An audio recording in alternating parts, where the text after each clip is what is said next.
Puji Tuhan. Ambil Alkitab, langsung aja buka dengan saya di Amos. Kitab Amos di Perjanjian Lama, pasal yang ke-9, ayat 13 sampai 15. Tapi saya mau baca dari ayat 11 dulu ya. Amos 9, ayat 11. Pada hari itu aku akan mendirikan kembali pondok Daud yang telah roboh. Aku akan menutup pecahan di dindingnya dan akan mendirikan kembali reruntuhannya. Aku akan membangunnya kembali seperti zaman dahulu kala, supaya mereka menguasai sisa-sisa bangsa Edom dan segala bangsa yang kusebut milikku. Demikianlah firman Tuhan yang melakukan hal ini. Dua ayat ini, ayat 11 dan 12 saya nggak bahas. Nanti kita langsung ke ayat 13 hari ini, tapi sebelumnya saya mau umumkan besok saya akan berkhotbah, judulnya Membangun Pondok Daud yang telah roboh. Jangan lupa, ini take-nya hari Sabtu live, maka besok live streaming ibadah online. Jangan lupa di GMS Church live streaming. Saya akan bahas tentang kuasa puji-pujian, kenapa kita menyembah, sampai hal-hal yang praktis, ekspresi tubuh kita, saya akan bahas. Bagaimana membangun hubungan yang intim dan dekat dengan Tuhan. Kenapa Tuhan kangen sekali dengan Pondok Daud yang telah runtuh? Tuhan ingin membangunnya kembali di atas reruntuhan itu. Saya juga akan jelaskan pecah dinding gereja perjanjian baru itu di mana, gimana kita bisa menutup keretakan di dalam kehidupan kita. Supaya jangan sampai kerohanian kita akhirnya turut roboh. Tapi hari ini, saya tidak bahas ini ya. Saya bahas di ayat 13. Judulnya ini, Anda catat. Waktu Tuhan menyediakan. Yes, waktu Tuhan menyediakan. Ayat 13 sampai 15 kita baca sekarang. Sesungguhnya waktu akan datang, demikianlah firman Tuhan bahwa pembajak akan tepat menyusul penuai. Dan pengirik buah anggur penabur benih. Gunung-gunung akan meniriskan anggur baru, dan segala bukit akan kebanjiran. Aku akan memulihkan kembali umatku Israel. Mereka akan membangun kota-kota yang licin tandas dan mendiaminya. Mereka akan menanami kebun-kebun anggur dan minum anggurnya. Mereka akan membuat kebun-kebun buah-buahan dan makan buahnya. Maka aku akan menanam mereka di tanah mereka, dan mereka tidak akan dicabut lagi dari tanah yang telah kuberikan kepada mereka. Firman Tuhan Allahmu. Waktu Tuhan menyediakan. Di gereja yang saya gembalakan, tahun ini kami cetuskan sebagai The Year of Praise and Provision, atau tahun pujian dan penyediaan.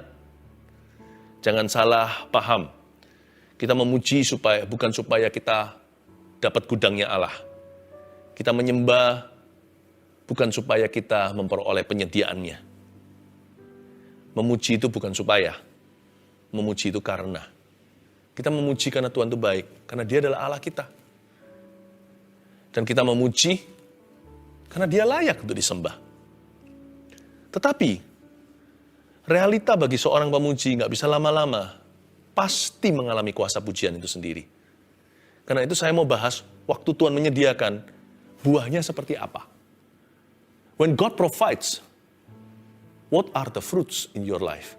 Kalau Tuhan menyediakan, dari perbendaharaan Allah, Allahku akan mencukupi segala keperluanku menurut kekayaan dan kemuliaannya di dalam Kristus Yesus. Itu buahnya seperti apa dalam kehidupan kita? Kita baca sekali lagi ayat 13, sesungguhnya waktu akan datang, waktu Tuhan menyediakan. Demikianlah firman Tuhan, bahwa pembajak akan tepat menyusul penuai, dan pengirik buah anggur penabur benih.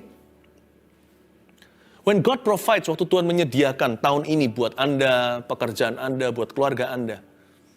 Buahnya seperti apa? Tanda-tanda bahwa the supernatural provision of God has arrived. Kalau penyediaan supranatural Allah telah tiba dalam kehidupan kita, yang pertama, catat itu, buah datang dengan cepat. Kalau kita mau diproses sama Tuhan, karakter kita ditempa. Tetapi ketika Tuhan menyediakan, berkat itu tiba tanpa proses, saudara. Buah itu datang begitu cepat. saya bisa merasakan betapa melimpahnya tuaian yang dinubuatkan oleh Amos di sini. Dan semangat tanah untuk bertumbuh itu luar biasa sekali. Sampai-sampai di ayat 13 bunyinya, 13b, pembajak akan tepat menyusul penuai. Baru bajak tanah sudah menuai. Pembajak dan penuai kerja seladang. Harusnya kan enggak, musimnya berbeda. Pembajak dulu nih, lalu nanti menunggu, setelah menanti penuai tiba. Sama dengan kalau kita renovasi rumah, atau kita bangun rumah, kan pertama-tama fondasi. Nggak langsung interior desainnya. Kecuali rumah itu begitu kilat, cepat, supranatural adanya, sampai-sampai baru bangun fondasinya. Baru di-tackle, begitulah. Sudah langsung semua jadi. Interior desain pun tiba, nggak mungkin kan? Yang namanya pekerjaan kasar dengan pekerjaan alusan di waktu yang sama.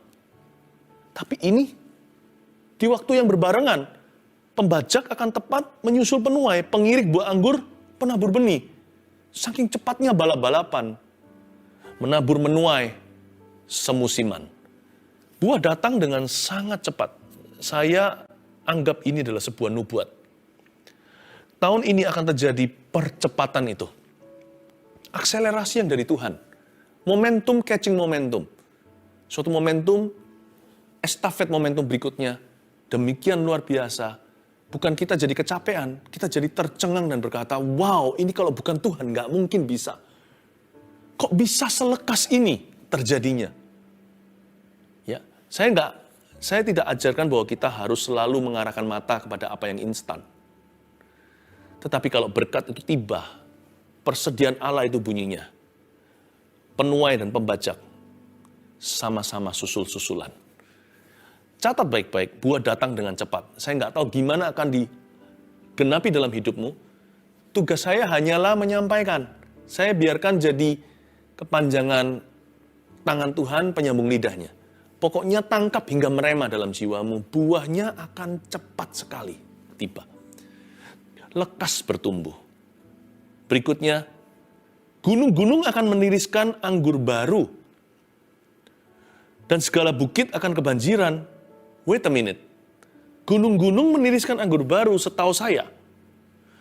Yang namanya kebun anggur itu di dataran. Bukan di gunung-gunung tinggi, di bukit-bukit bisa dataran tinggi, tetapi bukan lekuk-lekuk begitu. Harus flat tanahnya. Bisa di hawa yang dingin supaya dapat hasil yang maksimal, tapi tetap harus rata. Bukan yang lekuk-lekuk begitu. Gunung-gunung nggak bagus untuk menumbuhkan anggur.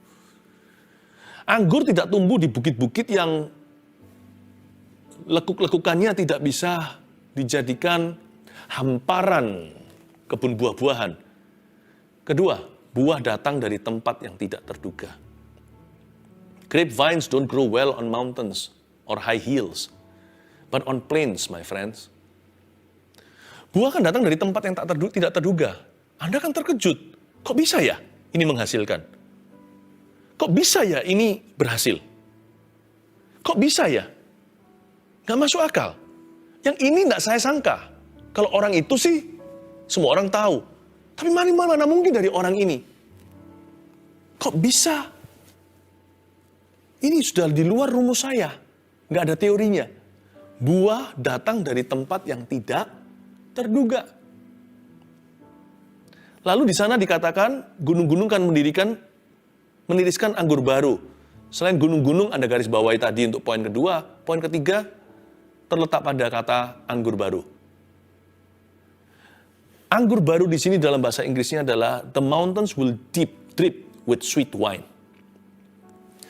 Bukan hanya wine. Bisa memproduksi anggur aja, wine yang berkualitas tinggi, udah luar biasa. Yang ini, buahnya itu very sweet. Kita bisa aja menumbuhkan buah asal-asalan, tapi waktu dimakan nggak enak. Bisa aja kita tanam cabai rawit, tapi cabainya nggak pedas. Atau tanam mangga, pohon mangga, mangganya asam. Masam maksudnya, tidak manis. Saya pernah makan dulu, dikasih teman stroberi dari luar negeri. Mungkin karena hawanya dingin kali. Makan itu manis sekali, nggak perlu tambah gula, tambah coklat, segar, gemuk, bulat, manis. Makanya dijual mahal. Yang ini gunung-gunung akan meniriskan anggur baru. Kata anggur baru itu new wine, sweet wine, the best wine. Catat ini yang ketiga. Waktu Tuhan menyediakan buahnya kayak apa? Buah datang dalam kualitas. Saya jadi ingat anggur di Kana. Ketika Yesus mengubah air menjadi anggur di pernikahan itu, mujizat pertama. Anggur yang Tuhan ubah dari air biasa itu sampai di akhir pesta. Orang Yahudi kalau pesta bukan berapa jam kayak kita kondangan. Mereka itu pesta seperti orang India. Berhari-hari. Sampai hari terakhir di penghujung minggu. Itu anggur tetap manis. Biasanya kalau zaman saya kecil dulu ya, dikasih soda. Kita minum sedikit, wah enak. Keras sekali soft drinksnya. Tapi nanti menjelang akhir acara, kok sudah rasanya nggak sama. Karena dicampur air. Kehabisan stok. Atau curi kualitas. Ya kan, supaya untuk menghemat materi. Tuhan Yesus nggak seperti itu. Apa yang Tuhan tumbuhkan, tidak ada yang masam. Tuhan hanya menumbuhkan anggur manis, the best of grapes. Dia tidak pernah menumbuhkan buah yang membuat ngilu gigi. Dia tidak pernah menumbuhkan sayur atau menanam sayur-sayuran di kebun hidupan kita, yang bukan hanya tidak hijau, tetapi banyak kutunya. Tuhan itu selalu menumbuhkan yang terbaik. Apapun yang dibuahkan, yang berbuah dari hasil persekutuan kita dengan Kristus, itu buahnya the best. Buah yang datang dari Tuhan selalu dalam kualitas tibanya. Seperti anggur di Kana, hingga akhir acara, anggur itu terbaik sampai dipuji sama para tamu yang tidak tahu bahwa itu sebenarnya mujizat Yesus di Kana itu. Mereka berkata, tuan rumah, Anda luar biasa. Anda memperlakukan semua guest seperti VIP. Hingga akhir acara, anggur yang the best yang keluar. Luar biasa sekali. Itulah buah yang dari Tuhan. Kalau Tuhan menyediakan, buahnya pasti berkualiti. Dan berikutnya ada kalimat, dan segala bukit akan kebanjiran. Garis bawahi kata kebanjiran. Yang terakhir, poin terakhir adalah buah datang dalam kuantitas. Pertumbuhan itu dari Kristus loh. Siapa bilang angka tidak perlu? Memang angka bukan segala sesuatu. Jangan sedikit-sedikit lihat scoreboardnya. Kalau main tenis lagi ada perlombaan turnamen gitu, lihat papan skornya terus ya. Nggak menang-menang pertandingannya, bisa di-smash sama lawan. Tentunya kita fokus yang excellent dalam pekerjaan, dalam kerohanian, dalam hubungan. Namun demikian, apa yang dari Tuhan pasti bertumbuh secara jumlah. Makanya ada satu kitab di dalam Perjanjian Lama, dalam 5 kitab pertama Torah, salah satunya namanya Bilangan, Numbers. Roh Kudus loh, yang tulis jumlah orang bertobat saat Pentakosta, 3.000 bukan? Lalu setelah itu jumlah mereka menjadi 5.000, dicatat di situ. Tuhan itu yang mecah-mecah 5 roti 2 ikan, remember? Memberi makan berapa orang? 5.000 laki-laki. Mana bisa 5 tambah 2 sama dengan 5.000? Itu kalau bukan Tuhan. 5 tambah 2 harusnya 7. 5 roti 2 ikan ya paling tidak kasih makan masing-masing satu orang kan 7 orang. Hanya Tuhan yang bisa membuat 5 plus 2 equals 5,000. Hanya Tuhan yang bisa membuat begitu. Buah datang dalam kuantitas. Saya percaya Tuhan akan tambahkan. Increase comes from Jesus. Paulus boleh menanam, Apolos menyiram. Tapi Tuhan yang menumbuhkan. By the way, supaya Anda tahu, setiap kali Anda tulis kalau lagi teks seseorang, lagi chatting, mengakhiri perbincangan, Anda berkata GBU, Anda tahu arti GBU itu apa? Itu bukan denominasi gereja apa. GBU itu God bless you. May God bless you, biarkan Allah memberkatimu. Kata bless di situ artinya increase.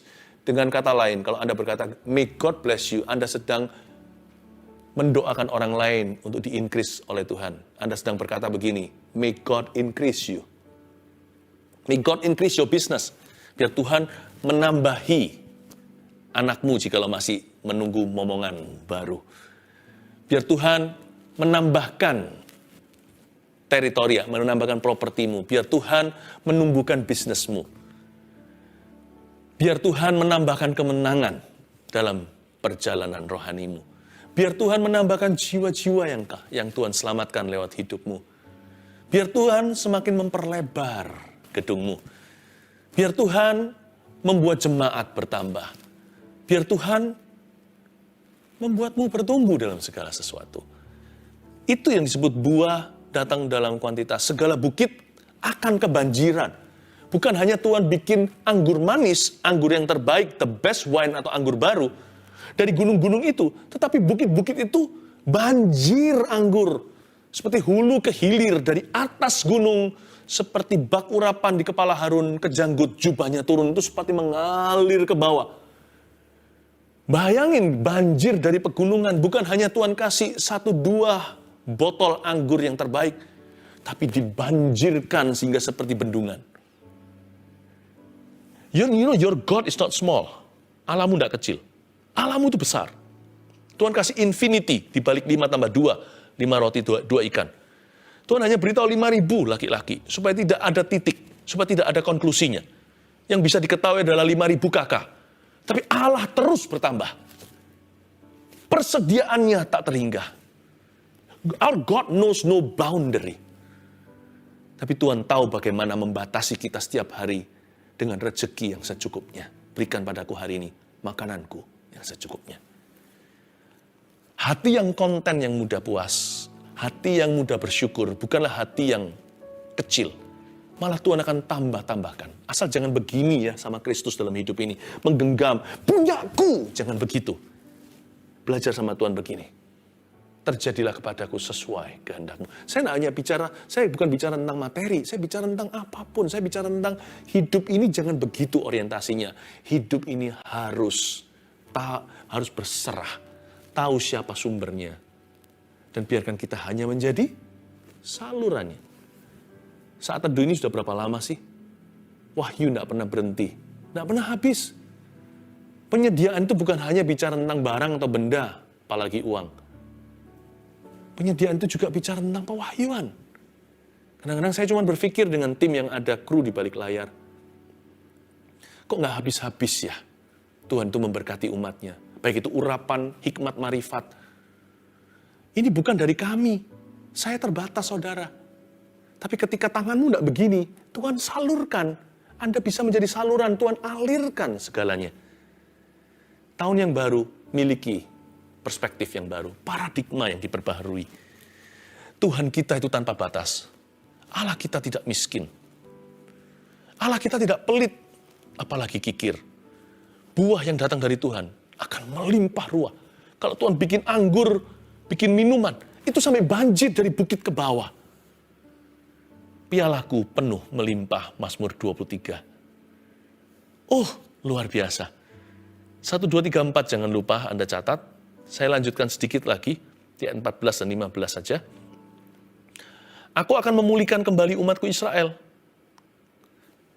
Coba coba Anda perhatikan kata aku akan. Aku akan memulihkan kembali umatku Israel. Itu pekerjaan Tuhan. Penyediaan Allah adalah pekerjaan Allah. Tidak bisa dibantu oleh kita. Itu bukan dari sisi manusia, tapi dari sisi Dia sumbernya.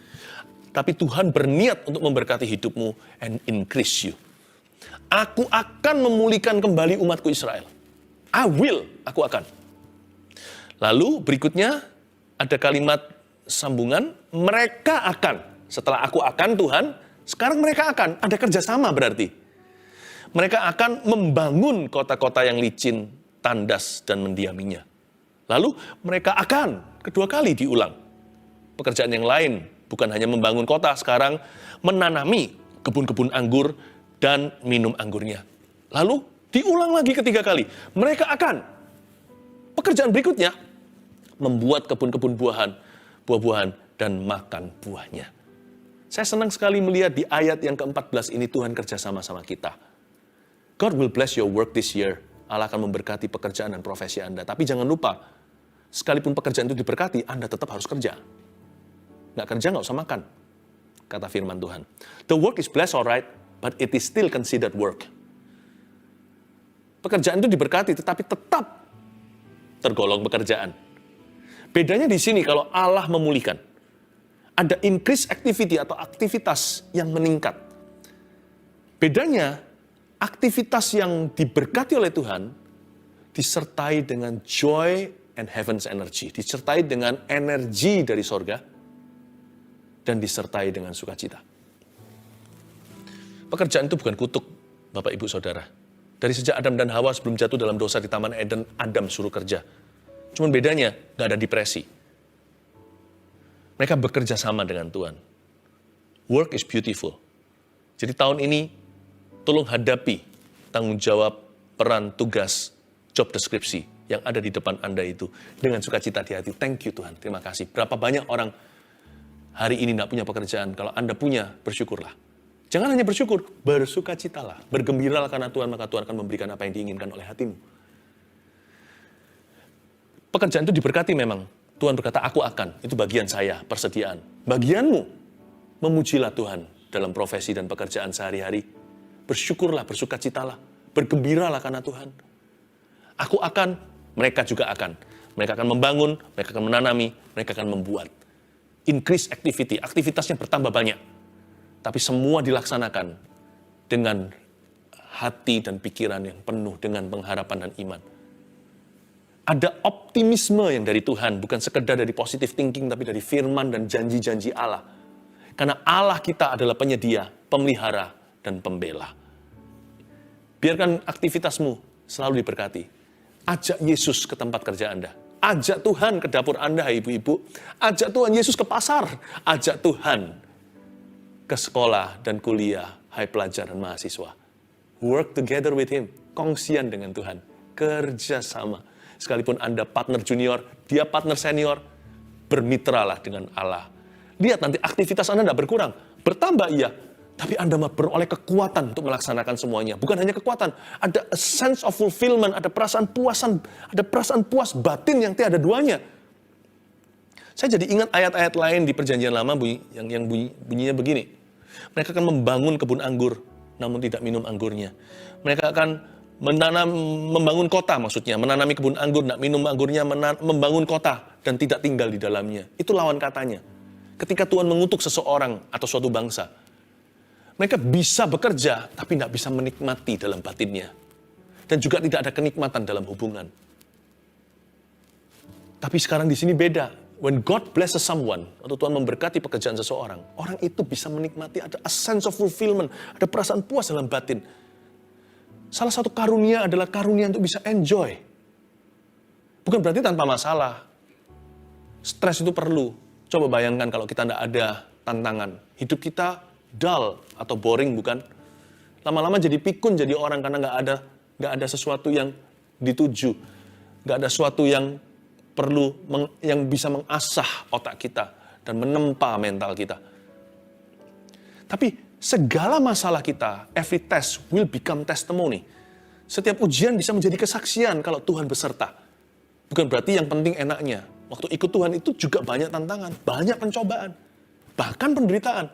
Tapi bersama Tuhan, Dia bekerja sama dalam segala perkara, selalu mendatangkan kebaikan. Kalau Anda mengasihi Tuhan, saya mengasihi Tuhan, terpanggil sesuai rencananya untuk menjadi serupa dengan gambar rupanya. Maka apapun yang kita lalui, baik atau buruk, tidak bisa memisahkan kita dari kasih Kristus. Dan apapun yang kita alami, ujungnya adalah mengerjakan kebaikan for you and me. Mereka akan membangun kota, dan mereka juga bisa mendiaminya. Menanam kebun anggur, ikut minum anggurnya. Membuat kebun buah-buahan, makan buahnya, nggak ngilu giginya. Haleluya. Ayat 15, maka aku akan menanam mereka di tanah mereka, dan mereka tidak akan dicabut lagi dari tanah yang telah kuberikan kepada mereka.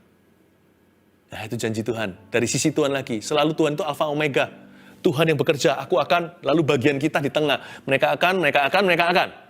Lalu ditutup dengan Tuhan Yesus lagi. Aku akan menanam mereka di tanah mereka. Aku akan muncul lagi. Omega kali ini berkata begini. Dan mereka tidak akan dicabut dari tanah yang telah kuberikan kepada mereka. Berkat itu datangnya dari Tuhan. Susah payah tidak menambahinya. Firman Tuhan Allahmu. Sekali lagi saya ingatkan ya. Sekalipun saya bicara tentang provision, persediaan. Ingat, hati kita hanya bisa percaya, tidak boleh menuntut. Hati kita bisa klaim firman, tapi jangan pernah marah sama Tuhan atau kecewa karena jalan yang lebih tinggi dari jalan kita. Jangan terburu-buru, jangan tergesa-gesa, jangan hakimi sebelum waktu, bahkan jangan hakimi sama sekali. Percayalah kepada Tuhan dan jangan bersandar pada pengertianmu sendiri. Yang penting, memuji Tuhan itu karena, bukan supaya. Karena format pujian atau praise and worship yang tertinggi, atau hati yang menyembah, yang terindah adalah menyembah Tuhan, karena Tuhan layak untuk kita sembah. Karena itu di akhir daripada pengajaran ini, kalimat terakhir Tuhan adalah firman Tuhan Allahmu. Itu saja yang penting, bukan? Bukan berkatnya, bukan penyediaannya. Bukan the provision, but the provider dengan P huruf besar. Dia berkata, akulah Tuhan Allahmu. That's all that you need. Saya jadi ingat Mazmur 23. Tuhan adalah gembala. Tuhan adalah gembalaku. Takkan kekurangan aku. Dengan kata lain, Tuhan adalah gembalaku. Itu saja yang perlu ku tahu. Dan itu lebih dari cukup bagiku. Ada yang lagi, ayat berkata begini, kasih karuniaku cukup bagimu, kata Tuhan pada Rasul Paulus ketika dia bergumul dengan sebuah penderitaan jasmani. Bukankah begitu? Tuhan adalah gembalaku. Itu saja yang perlu ku tahu. Itu cukup bagiku. Itu maksudnya firman Tuhan Allahmu. Akhirnya kembali semuanya kepada hubungan. Akhirnya ujungnya Tuhan berkata, sudah, kau dengar janji ini. Now look at me, lihat aku. Akulah Tuhan Allahmu. That's ultimate beauty. Itulah keindahan tertinggi. Menyembah dan memuji Tuhan, sayang sama Tuhan dan cinta. Bukan demi memperoleh penyediaannya, tapi karena Dia adalah Tuhan dan Allah kita. Dan ini kabar baiknya. Karena Dia adalah Tuhan Allahmu, Dia pasti akan memeliharamu. Burung pipit di udara, Dia pelihara. Bunga di padang, Dia hiasi. Bagaimana dengan hidup Anda? Bukankah lebih berharga daripada burung pipit yang dijual berapa duit? Hidupmu, Kristus mati baginya. Jangan merasa tertinggal, jangan merasa diabaikan.